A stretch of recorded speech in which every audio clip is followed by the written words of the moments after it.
Why Modi is still the only game in town for India. It's been a year since Indian Prime Minister Narendra Modi was sworn in for a second term after securing a crushing victory, becoming the country's first leader since the 1970s to do so with a clear parliamentary majority. During his campaign, Modi faced questions about India's mixed economic performance in the previous 5 years, but he won over voters with promises to shore up national security and by pushing a Hindu nationalist agenda. In the past 6 months, he's faced 2 significant challenges: nationwide protests over a controversial citizenship law, which led to violent attacks on Muslims, and the threat of thousands of deaths from the coronavirus pandemic. His handling of the latter has earned praise at home and abroad. But the biggest test is arguably to come: reopening the country while keeping its 1.3 billion people safe. Here are 5 things we've learned about the Indian leader during the past year. Element of surprise, a Modi hallmark. At 8 p.m. on March 24, Modi gave just 4 hours notice of a nationwide coronavirus lockdown, sending millions of people scrambling for groceries, medicines and other essentials. Perhaps worst affected were the millions of migrant workers who travel from rural areas to work in cities each year. In the lockdown, work suddenly dried up, leaving many of them stranded without pay. Many were forced to walk vast distances due to the public transport shutdown, and not all of them made it.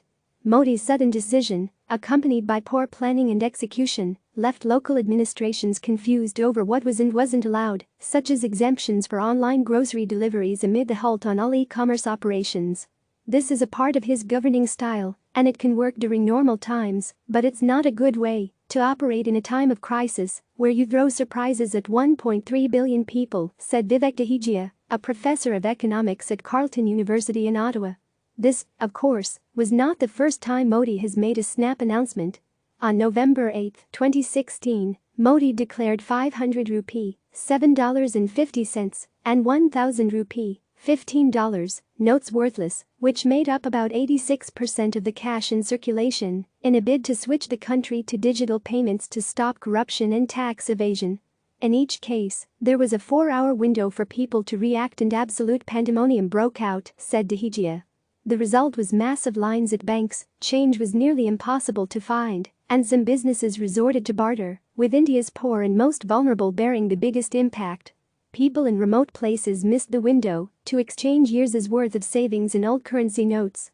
You need to think about the consequences and how this will impact millions of people, said Meghna S., an associate editor for News Laundry, an independent online news outlet. Distracting from the economy, good days are coming, was Modi's campaign slogan as he secured his first term in 2014 on the back of grand plans for the country's economy. But the lackluster figures had little bearing on the 2019 election results, which saw Modi return to power with a bigger mandate. India's unemployment rate hit 8.75% in March, up from 7.03% in May last year, and is even higher after the coronavirus shutdown. Furthermore, during his term, his government has committed funds to vanity projects, such as the world's tallest statue or bullet trains, when priorities such as healthcare, infrastructure and sanitation persist. And with the economic destruction wreaked by the pandemic, things are unlikely to improve. As the country nears the end of a near 10-week lockdown, as of Friday, India had more than 165,000 confirmed coronavirus cases and more than 4,700 deaths. In his last national address on May 12, Modi announced an additional financial package to help the economy. The new stimulus package, along with previous measures taken by the Indian government, would account for about $266 billion, which is around 10% of the country's GDP, according to Modi. His government later said this would include $40 billion to help small businesses affected by the outbreak, $20 billion to strengthen the agricultural industry, and $5 billion for migrant workers and small-scale farmers. Furthermore, for many, Modi's demonetization strategy built a narrative that he is a strongman who took on black money and therefore has taken successful economic action. Despite the amount of pain caused, a lot of people still love the fact he did something like that, says Vivek Kaul, an economic commentator and author. If the idea was to get black money out, there are lots of ways to do that, but that would have involved a lot of work. Promoting brand India, Modi is renowned as a master of public relations. He's become known for his bear hug embraces of world leaders, while his slogan "Make in India" signaled his intention to rebrand the country as the world's next manufacturing hub.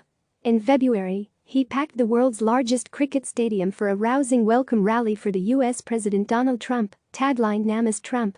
Modi's flair for PR has been evident during the pandemic, with India promoting its role as a global leader in pharmaceuticals.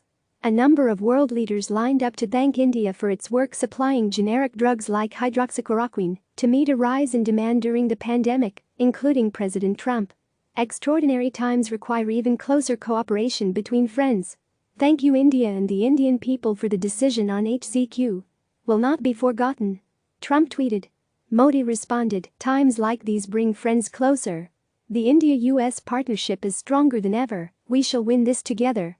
Medical journal The Lancet has since reported that COVID-19 patients treated with hydroxychloroquine are more likely to die or develop dangerous irregular heart rhythms.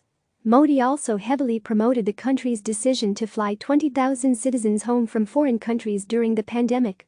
According to Meghnad, from News Laundry, it was an example of Modi's external PR efforts to present India's success to the world. Internal migrants' troubles during the lockdown received much less attention.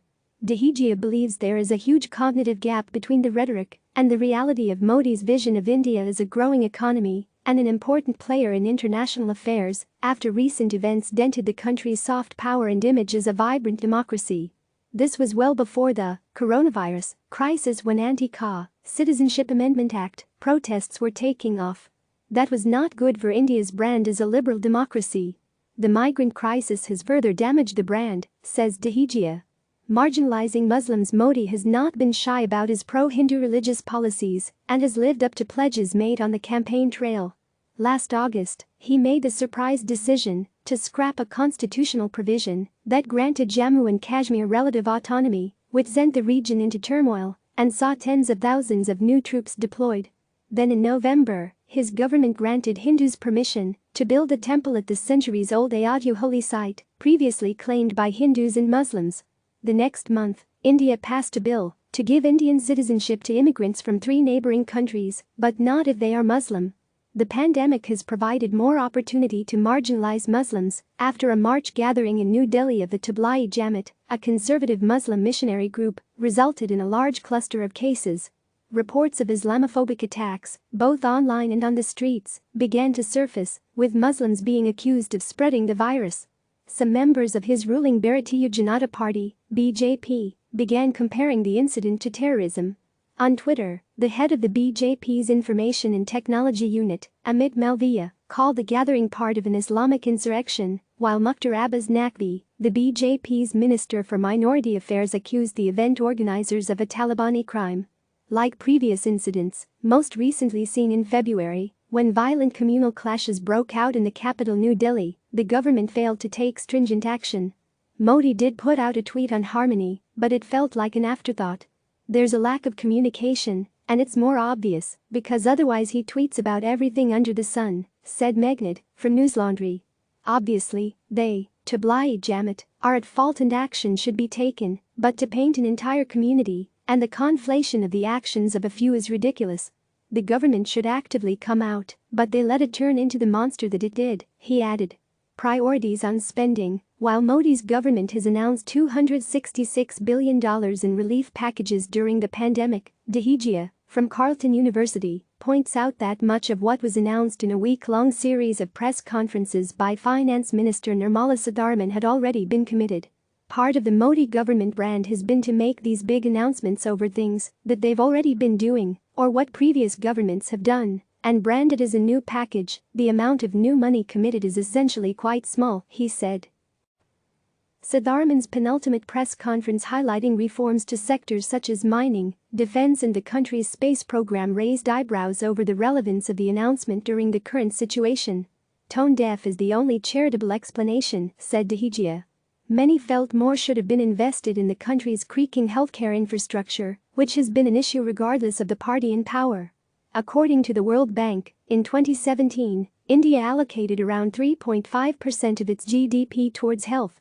This compares to the United States, which spends 17% of its GDP on healthcare, and poorer nations such as Sierra Leone and Afghanistan, which set aside 13.4% and 12% respectively in the same year. Looking ahead, spending wisely and investing in the right parts of the economy will be crucial, Though experts say Modi has such a strong mandate that he's essentially free to do what he wants. And India's next election isn't due until 2024.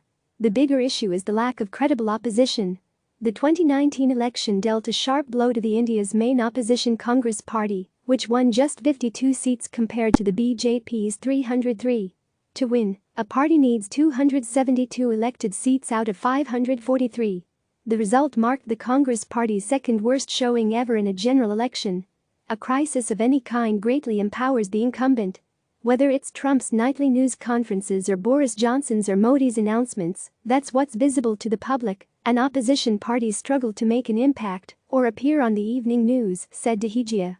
What is the credible alternative at the national level? Modi's the only game in town for India. Click subscribe to receive the latest news.